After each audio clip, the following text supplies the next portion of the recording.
Celebrity স্মৃতি আপুর জন্য আজকে আমি তার পছন্দের জিনিসগুলো রান্না বান্না করলাম। আপনারা হয়তো বা অনেকেই জানেন না, স্মৃতি আপু কিন্তু অনেক বেশি গরুর মাংস পছন্দ করে থাকে, আর সেই সাথে ডাল ভাত এবং সবজি তার অনেক পছন্দের। এক কথায় বলা যায় উনি বাঙালি খাবার অনেক বেশি পছন্দ করে থাকে। তাই আজকে নিজ হাতে একমাত্র স্মৃতি আপুর জন্য গরুর মাংস রান্না করলাম। সবার আগে আমি পেঁয়াজে তেল ঢেলে দিলাম, এরপর পেঁয়াজটাকে হালকা ব্রাউন না হওয়া পর্যন্ত অনবরত নাড়তেই থাকলাম। গরুর মাংস রান্নার ক্ষেত্রে কিন্তু পেঁয়াজটা ভালোভাবে ভাজা হলে কিন্তু এটার ফ্লেভারই অন্যরকম লাগে। আর এখানে আবার হলুদ গুঁড়ো, মরিচ গুঁড়ো, এলাচ, দারচিনি, তেজপাতা, আদা রসুন বাটা সবকিছু একসাথে মিক্স করে নিয়েছি। স্মৃতি আপু যেহেতু একটু স্পাইসি লাভার, তাই একটু মরিচের গুঁড়োটা একটু বেশি দিয়েছে। এখানে মশলাটাকে ভালোভাবে কষিয়ে নেওয়া হচ্ছে। আসলে যে কোনো মাংস রান্নার ক্ষেত্রে কিন্তু মশলা যদি ভালোভাবে কষিয়ে না নেওয়া হয় তাহলে কিন্তু একটা কাঁচা স্মেল বের হয়। তাই আমি সবসময় ট্রাই করি মশলাটাকে ভালোভাবে কষিয়ে নিতে। মশলা কষানোর পরে কিন্তু আমি এটাতে আবার গরুর মাংস অ্যাড করে দিই। বাই দ্য ওয়ে, আমার হাতের গরুর মাংস রান্না কিন্তু আমার হাজবেন্ড অনেক বেশি পছন্দ করে থাকে। আর আজকে কিন্তু স্মৃতি আপু ভালোবেসে আমাকে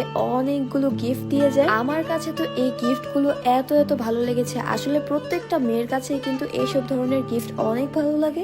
এখানে থাকা প্রত্যেকটা ইয়াররিংস, অর্নামেন্টস অনেক বেশি কিউট ছিল। তবে আমার কাছে সবচেয়ে বেশি ভালো লেগেছে এই ফিঙ্গার রিংস গুলো। এগুলো কিন্তু আমার হাতে বেশ মানিয়েছে। এছাড়াও কিন্তু একটা মিনি আইশ্যাডো প্যালেট ছিল, এটা কিন্তু দেখতে অনেক কিউট ছিল। আর এটা ছিল ব্লাশার এবং হাইলাইটার মিক্সিং। তবে এইসবের মাঝে সবচেয়ে বেশি ভালো লেগেছে এই ইয়াররিংসটা, এটা কিন্তু আমাকে বেশ মানিয়েছে। এছাড়াও কিন্তু এই অর্নামেন্টস এর সেটটাও কিন্তু আমাকে অনেক ভালো মানিয়েছে। বাই দ্য ওয়ে, এই সবগুলো প্রয়োজনীয় প্রোডাক্ট কিন্তু আপনারা পেয়ে যাবেন গ্লোমিন্টস এই পেজটা। এছাড়াও আমাদের এই ভিডিওটা দেখে যদি আপনারা গ্লোমিন্টস পেজটাকে ফলো দিয়ে থাকেন, সেই ক্ষেত্রে আপনারাও কিন্তু পেয়ে যেতে পারেন স্পেশাল গিফট। আমাদের পেজ থেকে যারা যারা ফলো দিবে তাদের 20 জনকে দেওয়া হবে এই পেজের পক্ষ থেকে গিফট। যাই হোক, এরপর স্মৃতি আপুর জন্য আমি আমার স্পেশাল ডাল মাখাটা রান্না করে ফেলি। এখানে আমি পেঁয়াজ কুচি, রসুন কুচি, টমেটো কুচি, আদা রসুন বাটা, কাঁচামরিচ কুচি, সয়াবিন তেল সবকিছুই কিন্তু অ্যাড করে ফেলি।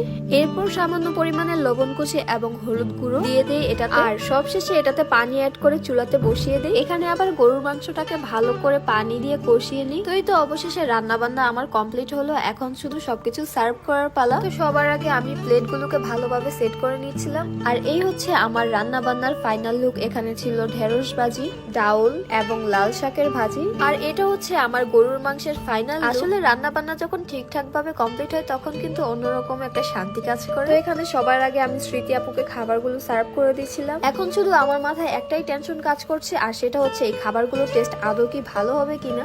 যাই হোক, আজকে গরুর মাংস সার্ভ করার সময় স্মৃতি আপু কিন্তু বলতেছিল যে তাকে এই হাড্ডিটা যেন দেওয়া। স্মৃতি আপু কিন্তু গরুর মাংসের হাড্ডি অনেক বেশি পছন্দ করে থাকে। তাই আজকে কিন্তু আমি স্মৃতি আপুর পছন্দ অনুসারেই সবকিছু সার্ভ করি। বাই দ্য ওয়ে, আজকে কিন্তু স্মৃতি আপুর পাশাপাশি স্মৃতি আপুর কিছু আপনজনও এখানে আসে। তারা আমাদের বাসায় আসার সময় আমাদের জন্য শাড়ি, দই, মিষ্টি, কোক, মালটা, আপেল সবকিছুই নিয়ে আসে। আমার কাছে তো এটা দেখে অনেক বেশি অবাক লাগে। আসলে এরকম ধরনের আন্তরিকতা, ভালোবাসা এবং ভালো ব্যবহার সবাই কিন্তু করতেও পারে। দোয়া করি সবসময় তারা যেন সবার সাথে এরকম আন্তরিক থাকে। আজ এ পর্যন্তই। সবাই ভালো থাকবেন, সুস্থ থাকবেন, আর আমাদের জন্য বেশি বেশি দোয়া করবেন। আল্লাহ হাফেজ।